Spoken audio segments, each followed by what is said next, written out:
bendiciones. Hoy hablaremos de la batalla por nuestra mente, porque esta es una batalla que todos estamos peleando y es importantísima. ¿Se ha dado cuenta que algunas de nuestras batallas son realmente tontas? Escuché de un hombre que se puso a dieta tratando de perder peso, pero en su camino hacia el trabajo había una cafetería. Y él pensó, cuando él no salía a tomarse un cafecito con un rico pan de dulce, y pensó, si encuentro un estacionamiento vacío frente a la cafetería, entro. Y así lo hizo. Después de manejar como 10 veces frente a la cafetería, hubo un estacionamiento vacío. Todos en mayor o menor grado tenemos esa clase de batallas, ¿verdad? Pero hay una batalla que es mucho más siniestra y mortal. Es la batalla por la mente. Esta batalla es entre Dios y Satanás. Y el campo de batalla es nuestra mente, nuestra alma. Y todos quienes somos cristianos estamos en medio de esta batalla. Busque 2 Corintios 10, los versos del 3 al 5. Pues aunque estamos en la carne, no militamos según la carne. Porque las armas de nuestra milicia no son carnales, sino poderosos en Dios para la destrucción de fortalezas, derribando argumentos y toda altivez que se levanta contra el conocimiento de Dios, y llevando cautivo todo pensamiento a la obediencia a Cristo. Toda vez que esta batalla es real, este mensaje no solo que es de advertencia, sino también un llamado a las armas.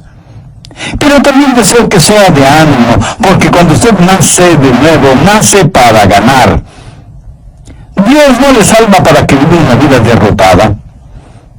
Pablo dijo, mas a Dios gracias, el cual nos lleva siempre en triunfo en Cristo Jesús. El plan de Dios para cada uno de sus hijos es de triunfo y de victoria en nuestras mentes. Quiero destacar 3 puntos en esta batalla por nuestra mente. Primero, las armas de nuestro enemigo.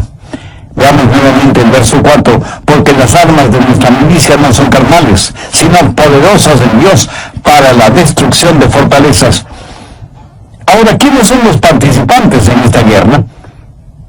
¿Quién ha declarado la guerra contra su mente, contra su alma? Nuestro enemigo no lo podemos ver física o carnalmente. Busque Efesios 6, 12, porque no tenemos lucha contra carne y sangre, sino contra principados, contra potestades, contra los gobernadores de las tinieblas en las regiones celestes.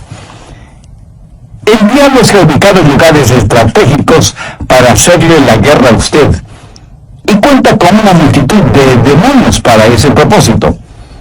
Son invisibles y están dedicados a la destrucción de su vida mental, dirigidos y bajo la autoridad del príncipe de las tinieblas, que es Satanás.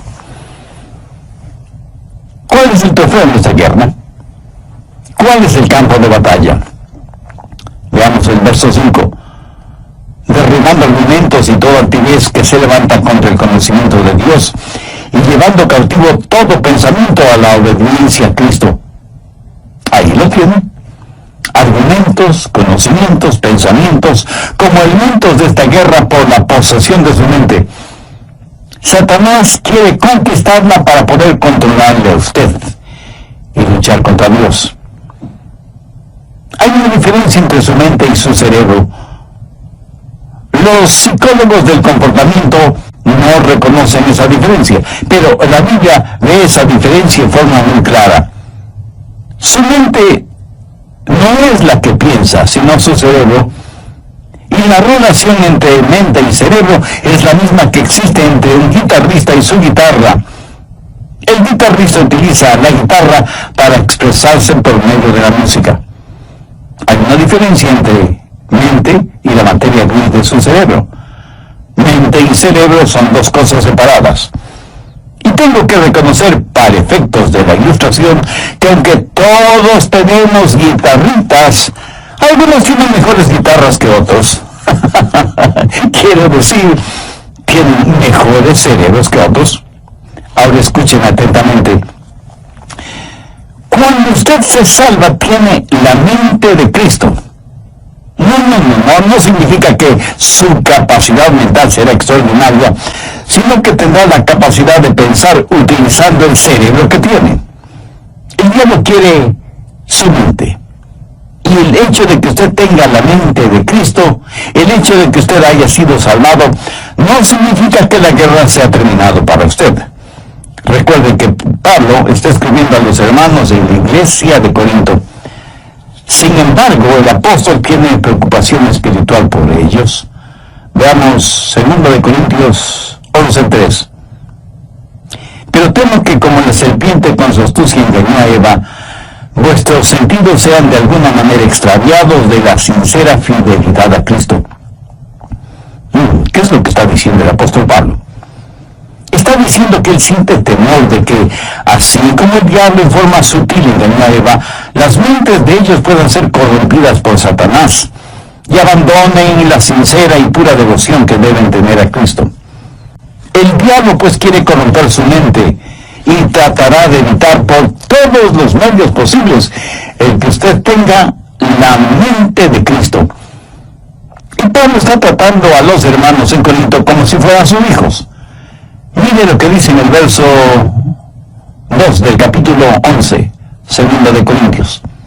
Porque os celo con celo de Dios, pues os he desposado con un solo esposo, para presentaros como una virgen pura a Cristo.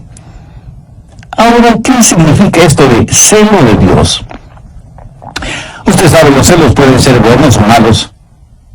Hay un celo que puede destruir, y hay un celo que protege a aquellos que amamos.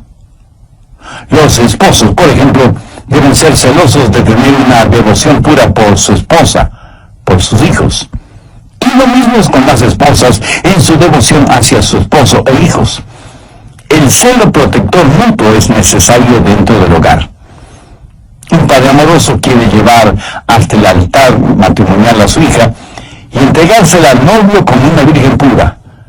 El problema en la actualidad es que hay tantos padres que no entienden que su trabajo, su responsabilidad es criar hijas piadosas para entregarlas vírgenes en el altar matrimonial. Ese debe ser el propósito de un padre genuinamente cristiano. Pablo usa esa analogía para decir que los hermanos en Corinto eran sus hijos espirituales, eran la novia de Cristo, y que no quería que fueran engañados y corrompidos en sus mentes. Prácticamente les está diciendo, cuando les presenten las bodas del Cordero, quiero que sean como una virgen casta y pura para el Señor. Tristemente tengo que reconocer que no hay suficiente pureza en las iglesias en nuestros días. Tal parece que las novias han perdido la capacidad de sonrojarse frente a las cosas impuras. La iglesia necesita recordar la virtud de la pureza. Leí la historia de un hombre que vivió en Londres hace muchos años. Se le conocía simplemente como el señor Betts. Tenía un almacén de música. Un día un hombre vestido con harapos entró en el almacén y le dijo, necesito algo para comer, por favor quisiera comprar un violín. El señor Betts le dijo que ya tenía muchos violines, pero el harapiento insistió, es que estoy verdaderamente necesitado, por favor, cómprame un violín. El señor Betts le compró el violín, por lo que en Londres hubiera sido el equivalente de $5. El hombre tomó el dinero, lo guardó en sus harapientas ropas y se fue. El señor Betts, que era músico, puso el violín bajo su quijada y empezó a tocar. Armoniosas y resonantes notas salieron de ese violín. El señor Betts se sorprendió de la calidad del sonido del violín y con la ayuda de una vela trató de ver su interior y pudo distinguir dos palabras: Antonio Stradivarius. Y se dio cuenta que tenía un verdadero tesoro en sus manos. Y el hombre de harapiento se lo había vendido por el equivalente de $5. El señor Betts era un hombre bueno y honesto. Salió a buscar al hombre harapiento, pero nunca lo encontró. Muchos años después, el señor Betts vendió ese violín por $5,000. En la actualidad, un violín Stradivarius les cuesta una verdadera fortuna. Ahora haga la analogía. Algunos jóvenes se venden muy barato cuando permiten que sus cuerpos se conviertan en sucios objetos de placer sexual, en vez de cuidarse y guardarse para aquella persona con la cual se casará. Pablo dice, como un padre quiere proteger a su hija para presentársela pura a Cristo, así quiero protegerles a ustedes que forman la iglesia para que tengan una mente pura y una sincera devoción por Cristo. Mi amigo, hay una batalla por su mente. El diablo quiere poseer su mente porque sabe que si puede tenerla, puede corromperla, puede alejarle del Señor Jesucristo. Vivimos en un mundo que tiene una mente totalmente corrompida. Y recuerde que, de acuerdo a Génesis 6, Dios destruyó a toda una civilización porque todo designio de los pensamientos del corazón de ellos era de continuo solamente el mal. Por favor, busque Romanos 8:6. Porque el ocuparse de la carne es muerte, pero el ocuparse del Espíritu es vida y paz. Y en Proverbios 23:7 leemos, porque cuál es su pensamiento en su corazón, tal es él. O sea, la Biblia claramente enseña que necesitamos guardar, proteger nuestra mente. De paso, quiere decir algo para aquellos que pudieran estar cautivos en eso de la meditación trascendental. Eso es muy, pero muy peligroso. ¿Sabe lo que la meditación trascendental hace? Abre su mente para los espíritus diabólicos. A los practicantes de esta forma de ocultismo se les dice que deben entrar en un estado de meditación a fin de hacer contacto con los espíritus. Mi amigo, eso es como irse por la noche a la cama después de abrir todas las ventanas y todas las puertas y esperar para ver qué o quién entre en su casa. Y usted dice, espero esta noche hacer contacto. Sí, a lo mejor hace contacto, pero con espíritus diabólicos. Su mente debe estar fija, firme en el Señor Jesucristo. El profeta Isaías dijo, tú guardarás en completa paz aquel cuyo pensamiento en ti persevera. El diablo quiere su mente para continuar con su guerra contra Dios. Y Dios quiere su mente porque es por medio de ella que Dios le habla, le alcanza. Busque Efesios 4, los versos 17 y 18. Recuerde que Pablo escribió esta carta a los hermanos creyentes y les dice, esto pues digo y requiero en el Señor, que ya no andéis como los otros gentiles, que andan en la vanidad de su mente, teniendo el entendimiento entenebrecido, ajenos a la vida de Dios, por la ignorancia que en ellos hay, por la dureza de su corazón. Cuando Dios se comunica con usted, lo hace a través de su mente. En la actualidad tenemos a personas que van a los servicios de adoración y ponen todo su énfasis en el emocionalismo. Permítame decir que Dios no se comunica por medio de sus emociones, porque las emociones son la parte más superficial de su naturaleza. La salvación es el trabajo profundo de Dios. La gente se emociona con el ritmo de la música, se les pone la piel de gallina y dicen que han tenido una experiencia con Dios, cuando la verdad es que solo han tenido un hipo emocional. Dios se comunica por medio de la mente, y no estoy hablando de un racionalismo o intelectualismo, hablo de que Dios se revela en su mente y que Dios nos cambia empezando con nuestra mente. En Efesios 4:23 Pablo dice, y renovaos en el espíritu de vuestra mente. Ahora, ¿cómo Dios le renueva a usted? En el espíritu de su mente. Usted puede cambiar su forma de vivir, cambiando su forma de pensar. Por eso en Romanos 12:12 el apóstol dice, no os conforméis a este siglo, sino transformaos por medio de la renovación ¿de qué? de vuestro entendimiento. Y aquí la palabra entendimiento significa mente. O sea que Pablo está diciendo que debemos ser transformados por medio de nuestra manera de pensar. Dios se comunica con usted por medio de su mente. Dios le cambia por medio de su mente. Y Dios le controla por medio de su mente. Recuerde lo que dice Romanos 8:6. Porque el ocuparse de la carne es muerte, pero el ocuparse del Espíritu es vida y paz. Dios nos controla cuando le permitimos que controle nuestra mente. Y eso es exactamente lo que quiere hacer Satanás, controlar nuestra mente para poder controlarnos a nosotros. Por lo tanto, la batalla por nuestra mente es real. Segundo, la debilidad de nuestra carne. Y es muy importante el entender esto. En nuestra propia carne, todos somos débiles. 2 Corintios 10:3 dice, pues aunque andamos en la carne, no militamos en la carne. En otras palabras, su carne, o sea, su estado natural, de ninguna manera tiene lo que se requiere para tener un proceso mental correcto. Y porque vivimos en la carne, todos tenemos problemas, desilusiones, enfermedades, todos experimentamos las cosas mundanas de la vida. Y no piense que porque usted es ya salvo, va a vivir en un planeta diferente, inmune a las realidades de la vida y la tierra. Algunas personas se encierran en monasterios pensando que así vivirán vidas santas. Se cuenta de un hombre que decidió entrar en un monasterio cuya regla principal era el silencio. Podían decir solo 2 palabras al año. Al cumplir el primer año fue llamado por el superior del monasterio, quien le dijo, ya tienes un año aquí, puedes decir tus 2 palabras. Y el hombre simplemente dijo, cama dura.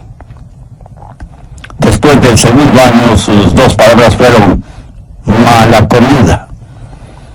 Al tercer año, y frente a su superior, dijo, me voy. Y su superior le contestó, está muy bien que te vayas, porque en los 3 años que has estado aquí, lo único que has hecho es quejarte. Soy Andrés García Villo. Escuchemos al doctor Adrián Rayos en la voz del pastor Lenín de Llanón en la parte final del mensaje La batalla por su mente. Mis amigos, nuestra batalla no es contra los partidos políticos, ni contra la oficina de impuestos, ni contra Hollywood, ni contra suegros, especialmente las suegras. La batalla de la mente es contra Satanás. Y usted nunca podrá ser más listo que el diablo. Él se burla de nuestros esquemas, ridiculiza nuestras organizaciones, y aunque muchas personas piensan que esta batalla puede ser ganada por medio de la educación, eso no es cierto. Ahora escúcheme, de ninguna manera yo estoy en contra de la educación. Pero si usted nunca a una persona que no conoce al Señor Jesucristo, lo único que hará es tener una persona más peligrosa, porque seguirá siendo un diablo, pero bien educado. Antes de ser salvo, yo tuve un amigo que era alcohólico y asistió a varios programas para rehabilitarse, pero luego aceptó al Señor Jesucristo como su Salvador, y esto es lo que me compartió. Yo asistí a esos programas sin conocer al Señor Jesucristo. Era un borracho consuetudinario, y de esos programas salí siendo todavía un borracho, pero ahora tenía educación. Lo ve, la educación no es la respuesta. Pero tampoco la legislación es la respuesta para la mente. Las armas de nuestra guerra no son carnales. ¿Cree usted que las leyes pueden controlar la forma de pensar de los seres humanos? En la actualidad estamos tratando de tener leyes para controlar lo que pensamos. La ley castigará toda manifestación de odio, verbal o físico. Sin embargo, ninguna legislación puede obligarnos a amarnos unos a otros, o a odiarnos unos a otros. Las leyes solo pueden restringir la maldad, pero no pueden impulsar la bondad. Así que ni la educación, ni la legislación son la respuesta. El medio ambiente tampoco es la respuesta. Pablo dice que las armas de nuestra guerra no son carnales, y la educación, la legislación y el medio ambiente son métodos carnales. Esas son cosas que la gente puede hacer sin el Señor Jesucristo. ¿Cree que si usted tiene un mejor medio ambiente, eso cambiará su manera de pensar? Bueno, solo quiero que recuerde que Adán y Eva se metieron en problemas estando en el jardín del Edén. Y usted no puede pedir mejor medio ambiente que ese, ¿no le parece? Sin embargo, ellos fueron engañados porque Satanás manipuló sus mentes. En una institución mental estaban tratando de determinar si ciertos pacientes estaban listos para ser dados de alta. Los pusieron en un cuarto, abrieron las llaves del lavabo hasta que el agua se desbordó, les dieron unos trapeadores y les dijeron que debían limpiar el cuarto. Si ellos empezaban a usar los trapeadores sin cerrar las llaves del agua, no estaban listos para ser dados de alta. ¿Sabe que eso es lo que estamos haciendo en nuestra sociedad? Estamos tratando de limpiarla sin cerrar el flujo de agua. El problema está en nuestra mente, porque como pensamos, así somos. Y es de la mente, del corazón, que salen los actos de nuestra vida. En Lucas 6:45 leemos: el hombre bueno del buen tesoro de su corazón saca lo bueno, y el hombre malo del mal tesoro de su corazón saca lo malo, porque de la abundancia del corazón habla la boca. Tercero, las armas de nuestra batalla. Segundo de Corintios 10:4, porque las armas de nuestra milicia no son carnales, sino poderosos en Dios para la destrucción de fortalezas. En los días de Pablo había una batalla. En un extremo estaba Pablo, y en el otro extremo el Imperio Romano.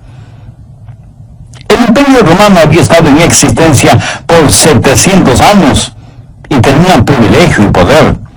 Tenía sus legiones romanas, una poderosa fuerza naval, el Senado romano, la ley romana, y parecía que toda la maldad del imperio estaba atrincherada en Corinto, en las mentes y corazones de la gente.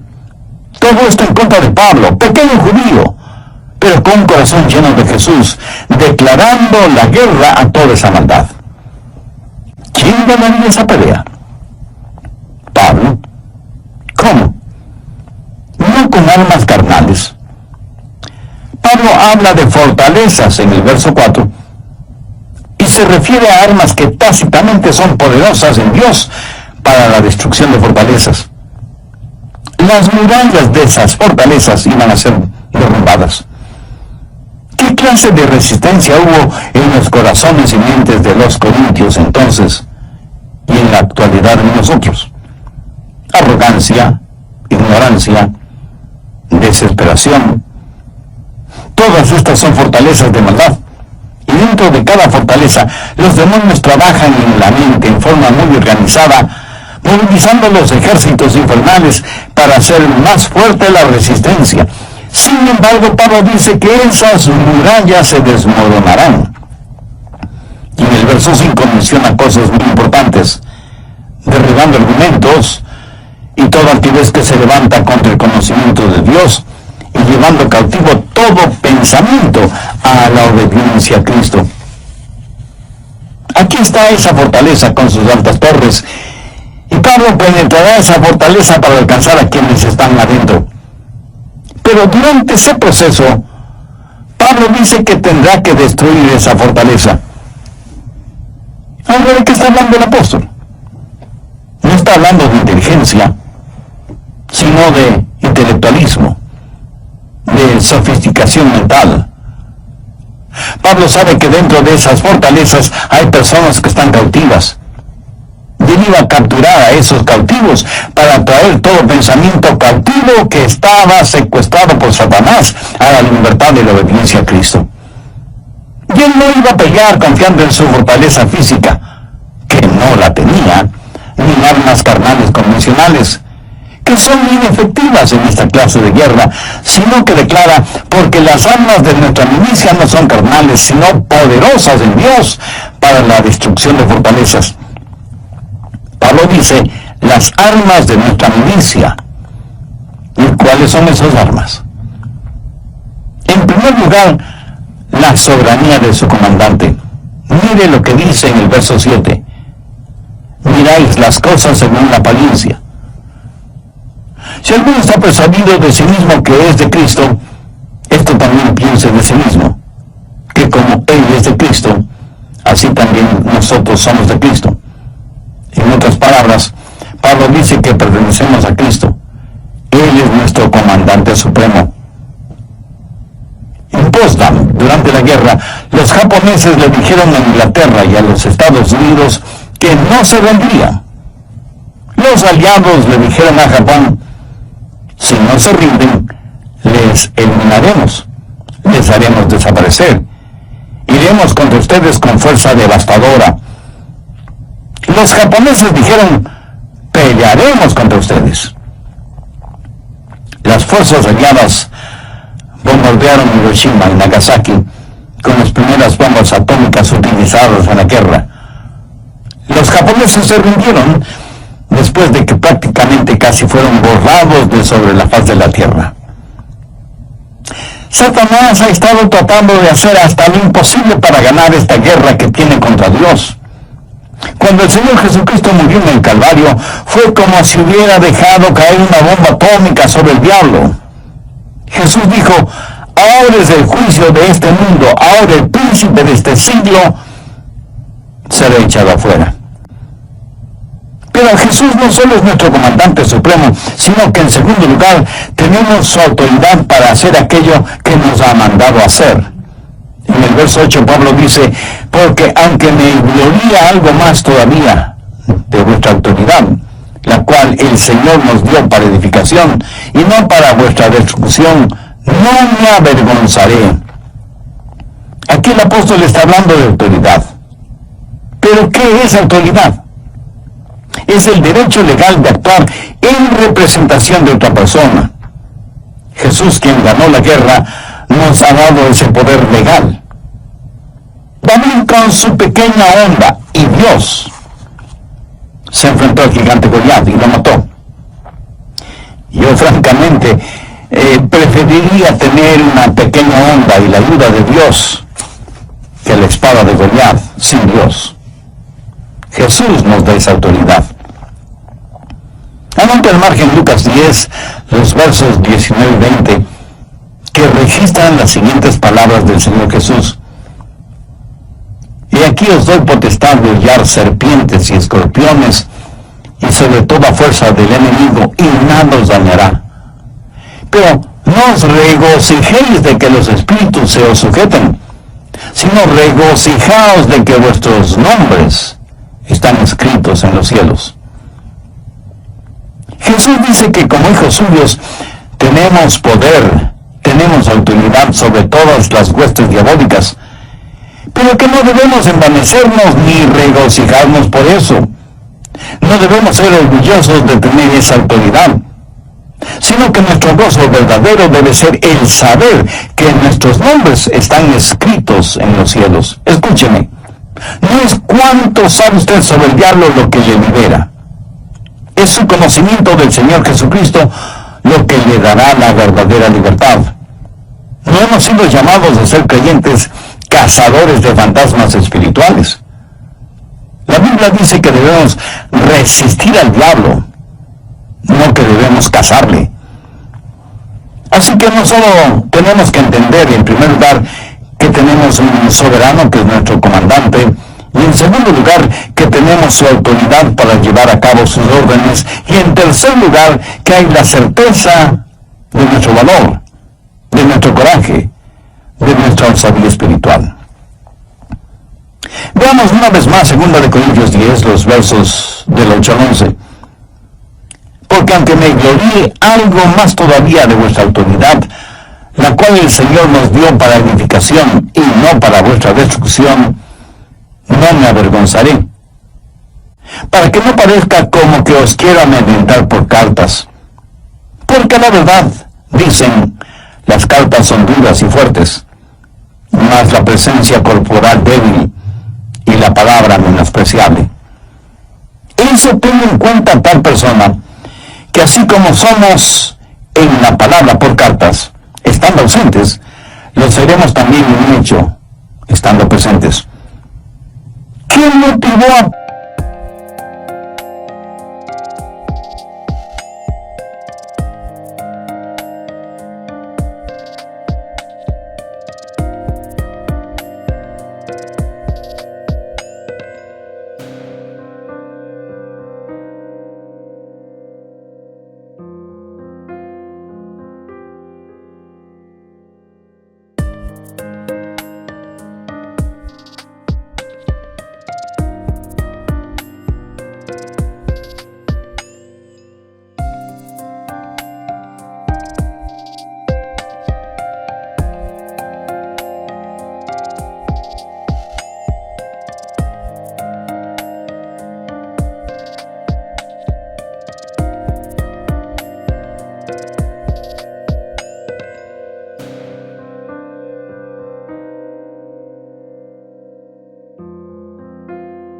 Pablo escribir estas palabras? Bien, veamos brevemente el trasfondo del asunto. Algunas personas decían que Pablo siempre estaba escribiendo cartas duras y fuertes, pero que cuando él estaba presente tenía más bien un carácter débil. Decían, el león no es tan feroz como lo pintan. Y Pablo tiene que asegurarles que tanto como era fuerte y duro en sus cartas, lo mismo sería en forma personal cuando estuviera entre ellos. Pero les dice algo más, que pertenecía a Cristo y que Cristo había ya ganado las batallas por él, que Cristo mismo le había dado autoridad y que debido a esas circunstancias tenía el valor y el poder para ganar esta batalla de la mente. Por favor, escúcheme con atención. Lo que usted piense, eso es lo que será. Chuck Swindoll está en lo correcto cuando afirma que la actitud de una persona lo es todo. Una vez que usted ha recuperado la fortaleza de su mente, necesita de inmediato protegerla, resguardarla. En Proverbios 4:23 leemos, sobre toda cosa guardada, guarda tu corazón, porque de él mana la vida. En los aeropuertos de las más grandes ciudades metropolitanas del mundo, las medidas de seguridad son realmente impresionantes. Sensibles detectores metálicos avisan al personal correspondiente si usted tiene en sus bolsillos llaves, monedas o cualquier otro objeto metálico. Detectan anillos, aretes, collares, pulseras, relojes. Y en la actualidad las cámaras de rayos X pueden ver la totalidad del cuerpo humano, por si alguien trata de llevar oculto entre su ropa íntima algún objeto o sustancias prohibidos. A veces pienso que sería formidable el tener esos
detectores a la entrada de las iglesias para detectar el pecado.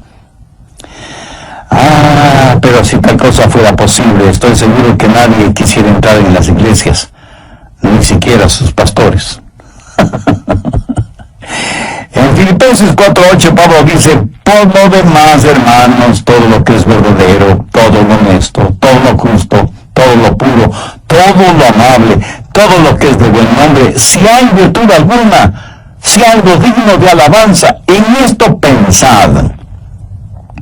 Dios nos hizo de tal manera para que no podamos pensar en dos cosas distintas al mismo tiempo. Permítanme explicar de esto. Si usted está pensando en algo que es bueno y correcto, de ninguna manera puede pensar al mismo tiempo en algo malo e incorrecto.